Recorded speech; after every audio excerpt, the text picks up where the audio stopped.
तो क्या दुनिया खत्म हो रही है? रुको जरा, सबर करो।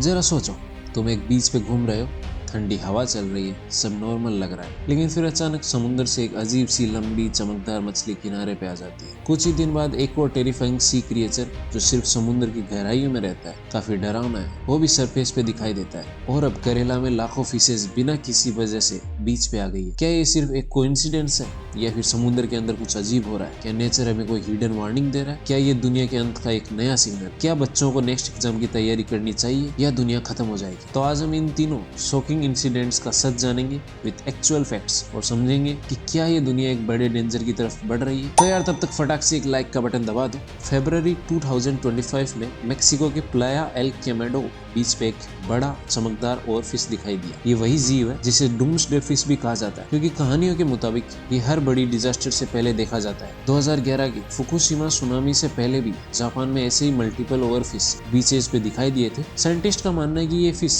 डीप सी टेक्टोनिक एक्टिविटीज को फील कर सकती है, जो मेजर अर्थक्वेक्स और सुनामी का इंडिकेशन हो सकता है। तो क्या मेक्सिको में भी कोई बड़ा डिजास्टर आने वाला है? अभी कुछ दिन पहले कैनरी आइलैंड्स के टेनेरिफ बीच पे एक और टेरिफाइंग सी क्रिएचर दिखाई दिया, ब्लैक सी डेविल एंगलर फिश। ये एक डीप सी प्रेडेटर है जो 2000 मीटर के गहराइयों में रहता है, जहां तक सनलाइट भी नहीं पहुंचती है। लेकिन ये सरफेस पे कैसे आ गया? क्या ओशियन के अंदर कोई ऐसी अननेचुरल एक्टिविटीज हो रही है जो डीप सी क्रिएचर्स को डिस्टर्ब कर रही है? नवंबर 2024 में केरला के चवक्कड़ बीच पे लोग तब शॉक हो गए जब उन्होंने देखा कि हजारों लाखों मछलियां बिना किसी वजह के किनारे पे आ रही है। साइंटिफिकली इसे चकारा फेनोमेनन भी कहा जाता है, जिसमें warm ocean currents fish population को बीच की तरफ ले जाती है। लेकिन इस बार नंबर्स एबनॉर्मल थे। क्या पोल्यूशन या क्लाइमेट चेंज की वजह से ओशियंस में कोई अनएक्सपेक्टेड चेंज हो रहा है, या फिर नेचर हमें किसी और डेंजर की वार्निंग दे रहा है? तो क्या ये सब संयोग है? ये तीनों इंसिडेंट्स एक ही साल में एक के बाद एक हो रहे हैं। डीप सी क्रिएचर्स सरफेस पे आ रहे हैं, थाउजेंड्स ऑफ फिशेस बीचेस पे मिल रही है। क्या ओशियन के अंदर कुछ अजीब हो रहा है? साइंटिस्ट का कहना है कि ये सब क्लाइमेट चेंज,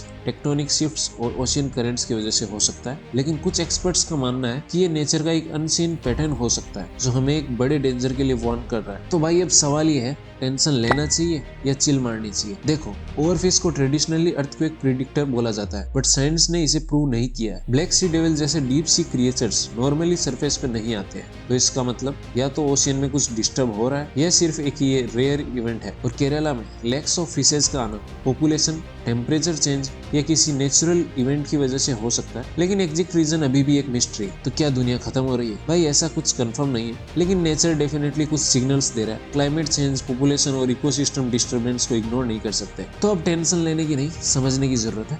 समुद्र अपनी कहानी बता रहा है, सुनना है या इग्नोर करना है, ये डिसाइड करना हम सबके हाथ में।